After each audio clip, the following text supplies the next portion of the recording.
Two statements are given, one labeled assertion A and other labeled region R. Select the correct answer to these questions from the codes A, B, C and D given below.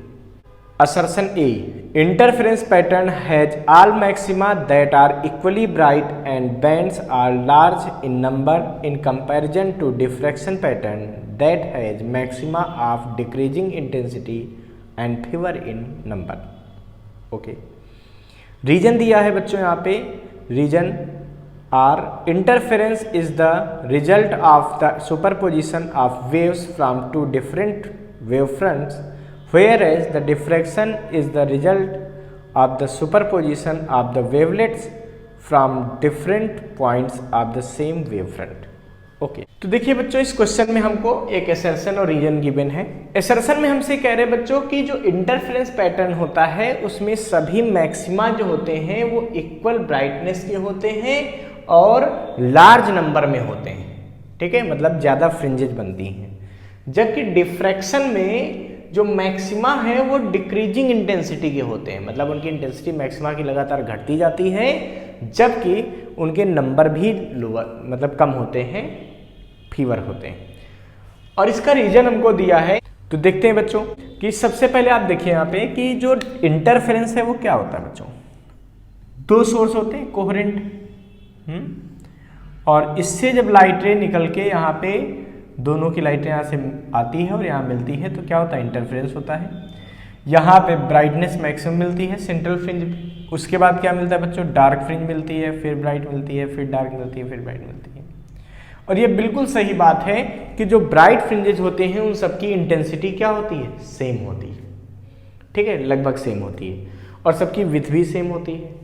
इसीलिए यहाँ पे ज़्यादा fringes मिल जाती है. जैसे कि bright है, फिर ये डार्क मिलेगी, फिर ब्राइट मिलेगी, फिर डार्क मिलेगी, फिर ब्राइट मिलेगी, फिर डार्क मिलेगी, और इस तरीके से बच्चों ये चलती रहती है. डार्क, फिर ये ब्राइट, फिर ये डार्क, फिर ये ब्राइट, और ऐसे चलता रहता है.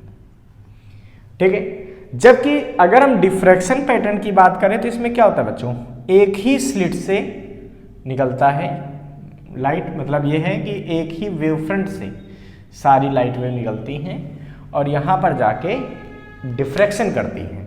तो बच्चों चूंकि सारी जो मतलब एक ही वेव फ्रंट है ये, इसका हर पॉइंट एज ए सोर्स काम कर देता है. वेव फ्रंट में कहा गया था ना, सेकेंडरी वेवलेट प्रिंसिपल जो था उसमें क्या कहा गया था कि किसी वेव फ्रंट का हर point as a secondary source काम करता है. तो ये सब वेव इमिट करते हैं. इस तरीके से सोचा जाता है कि सब वेव इमिट कर रहे हैं लगातार. ठीक है, और उस इमिशन की वजह से यहाँ पे जो हमको मिलती है फ्रिंज वो बहुत चौड़ी मिलती है. मतलब ये मैक्सिमम, ये सेंट्रल मैक्सिमा होता है. ये क्या होता है, सेंट्रल मैक्सिमा है ना. यहाँ पे मैक्सिमम ब्राइटनेस मिलती है. इसके आगे बढ़ने पर बच्चों क्या हो जाता है कि डार्क फ्रिंज हमको मिलती है, इधर भी एक डार्क मिलती है. फिर क्या होती है, ब्राइटनेस थोड़ा कम हो जाती है. ठीक है, और थिकनेस भी जो फ्रिंज विड्थ है वो भी कम हो जाती है. और आगे बढ़ने पर बच्चों जो ब्राइट फ्रिंज है इसकी चौड़ाई कम होती है और डार्क की चौड़ाई बढ़ जाती है. तो डार्क वाली फ्रिंज की विड्थ बढ़ती है और ब्राइट वाले की घटती है, और इंटेंसिटी भी घटती है. क्यों, क्योंकि यहाँ पे क्या था, सेंट्रल मैक्सिमा में हर वेवफ्रंट में जितने भी पार्टिकल हैं सब as a new secondary source काम करें, सबकी लाइट यहाँ पहुँच जाती है, सबकी वेव यहाँ पहुँच के इंटरफेरेंस कर देती है. बट बाकी जगहों पे क्या है कि कुछ ही वेव फ्रंट की मतलब कुछ ही पॉइंट ऐसे हैं वेव फ्रंट पे जिनके जो है लाइट वेव यहाँ पहुँचती है. तो कम सोर्स की लाइट पहुँचती है, इसीलिए वहाँ पे इंटेंसिटी क्या होती है, लगातार डिक्रीज होती जाती है. और चूँकि जो ब्राइट फ्रिंजेज हैं इनकी जो थिकनेस है वो भी बच्चों घटती जाती है, और डार्क वालों की जो थिकनेस है वो क्या हो जाती है, बढ़ती जाती है. इसीलिए कम नंबर ही बन पाते हैं यहाँ पे, कम नंबर ऑफ मतलब लेस नंबर ऑफ फ्रिंजेज होती हैं. ठीक है, इसका मतलब इन्होंने जो बोला है कि हाँ इंटरफेरेंस में सबकी मैक्सिमा की ब्राइटनेस सेम होती है, बिल्कुल सही है. ज़्यादा फ्रिंजेज मिल जाती हैं, बिल्कुल सही है. यहाँ पे क्या बोला है कि जो ब्राइटनेस है मतलब इंटेंसिटी है वो घटती जाती है आगे बढ़ने पर, बिल्कुल सही है.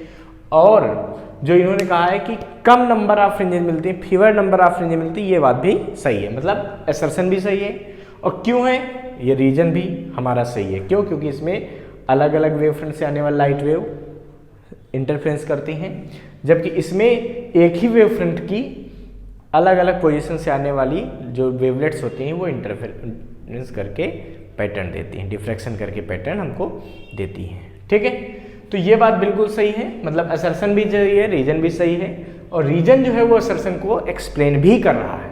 इसका मतलब यहाँ पर ए वाला ऑप्शन बिल्कुल करेक्ट होगा। So a option will be correct. इसको फटाफट नोट कर लीजिए बच्चों।